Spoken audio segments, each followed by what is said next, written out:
মুখ্যমন্ত্ৰী হিমন্ত বিশ্ব শৰ্মা ডাঙৰীয়া এতিয়া সময় 10:40 হৈছে ৰাতি 10:40 ধুবুৰী জিলাৰ এইডোখৰ ঠাইৰ নাম কি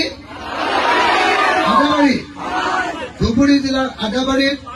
সংখ্যালঘু মুছলমান ৰাইজে যাক আপুনি কয় যে এওঁলোকে অসমক ভাল নাপায় পাকিস্তানকে ভাল পায় বুলি কয় তেওঁলোকে ৰাতি 10:40 এতিয়া জয় আই অসম ধ্বনি দি আছে অৰ্থাৎ তেখেতসকলে সকলোৱে অসমক ভাল পায়